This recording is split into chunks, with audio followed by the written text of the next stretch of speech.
the Bordeaux region of southern France, near to the Pernet family vineyard, there is a small wood. It was here that Jean-François Pernet discovered his first cave. C'est ma maman qui m'a amené là. Et je n'avais le droit d'aller dans la grotte que jusqu'à un certain point, tant qu'elle pouvait m'entendre. Alors j'avais trouvé une astuce qui consistait à dire à mon petit frère d'avancer un petit peu dans la grotte et puis de faire oh oh à ma mère. Et comme ça me permettait d'aller beaucoup plus loin dans la grotte.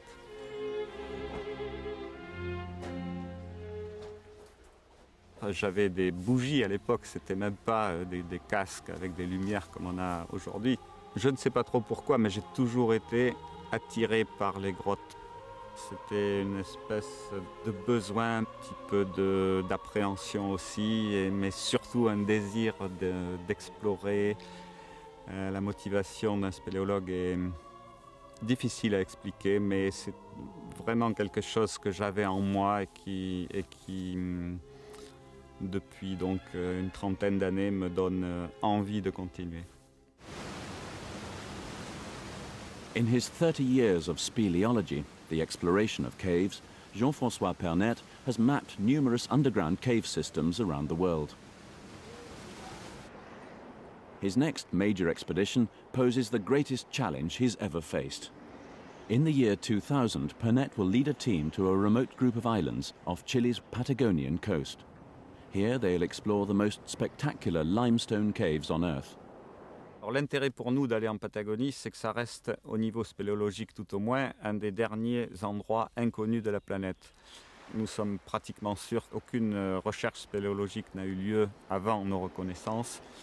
Et si cette exploration peut contribuer à la connaissance de notre monde, c'est peut-être ça qui nous motive quelque part.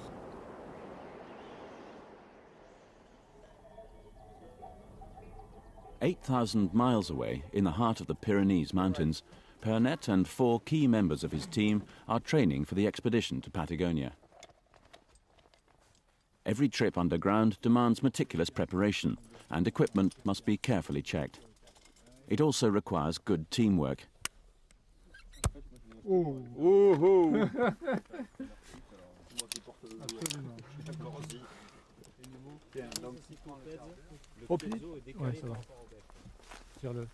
L'importance d'une équipe en spéléologie est évidente dans la mesure où je ne connais aucune caverne qui est explorée par une seule personne, même la plus forte du monde. La notion d'équipe est indispensable en spéléologie, ne serait-ce que pour la sécurité. Il est hors de question d'envisager un projet tel que la Patagonie avec une seule personne.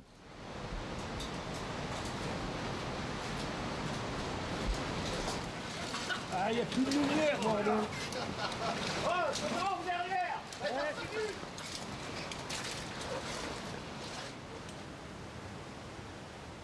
As well as being an expert speleologist, each member of the team has specialist skills, such as cave diving, underground climbing, geomorphology, and filmmaking.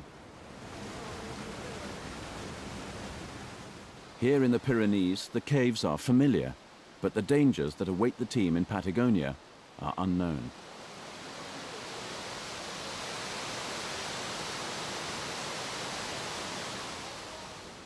Richard Meyer, a geologist and research director at the National Scientific Research Centre, has accompanied Pernet on many expeditions. Alors je connais Jean-François Pernet depuis de nombreuses années et je peux attester que c'est un très bon chef d'expédition. Pour la raison simple qu'il est extrêmement calme, très cool, et surtout dans les moments difficiles, il sait prendre les bonnes décisions. Nous prenons bien entendu l'avis de tous, une décision d'ensemble, mais quand il faut décider vraiment, c'est lui qui décide et il prend la bonne décision. Et cela est tout à fait capital.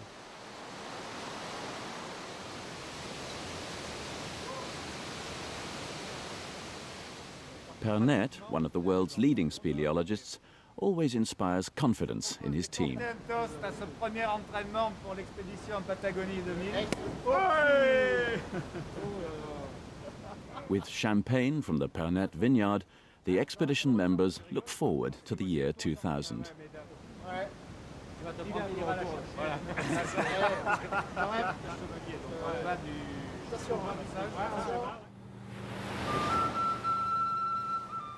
The biggest problem with an expedition to the Patagonian Islands is getting to them.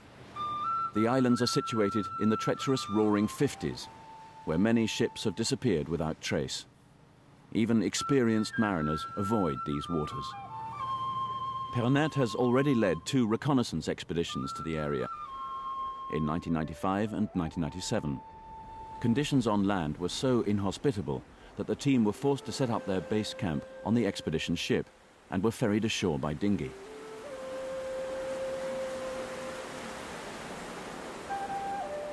These islands are battered by hurricane-force winds and almost continuous rain. Up to 8 meters falls each year. Thousands of years of relentless wind and rain have eroded these limestone islands into remarkable formations. Alors, lors de l'expédition de janvier 97, c'était une reconnaissance bien entendu, mais nous avons pu découvrir déjà des choses très intéressantes. Par exemple, que la roche calcaire fond littéralement à une vitesse remarquable. Elle est de l'ordre de 6 cm par millénaire. C'est-à-dire la surface des calcaires s'abaisse à cette vitesse-là, donc de 6 cm par millénaire, ce qui est à peu près 4 fois plus que dans les Pyrénées ou les Alpes. Nous avons également remarqué des trottoirs de corrosion géants au niveau de la mer qui sont suspendus 10 mètres au-dessus du niveau de la mer. Cela prouve que depuis la disparition des glaciers il y a à peu près 10 000 ans, les îles se sont soulevées de 10 à 12 mètres. The islands are uninhabited and the team must be self-reliant. The nearest human settlement is over 100 miles away. The 1997 expedition made a number of unique discoveries. The most exciting was a complex cave system beneath a glacial lake. This is the southernmost sinkhole known on the planet. In the year 2000, Pernet's team will attempt to follow these tunnels all the way to the sea. On peut considérer que ce sont les conditions extrêmes au niveau spéléologique dans la mesure où toutes les cavités sont de type alpin. Ce sont des gouffres très profonds, très froids. L'eau circule dans les puits. Je crois qu'on peut dire que ça fait partie des endroits les plus difficiles au niveau spéléologique de la planète. Lying between the world's deepest ocean and its longest mountain range, very little is known of these islands and nothing of the caves within them. Pernet's expedition will open them up to scientific and human exploration for the first time. L'expédition de l'an 2000, en l'occurrence, aura lieu en janvier-février. Donc on espère rester 2 mois en Patagonie, dont 45 jours sur le terrain, pour travailler vraiment, avoir le temps de prospecter, d'explorer les centaines de gouffres que l'on a repérés. Ce que l'on espère, c'est découvrir encore d'autres cavernes qui n'ont jamais été explorées par l'homme. Je crois que quelque part, la spéléologie reste quand même une des dernières explorations à faire sur cette terre.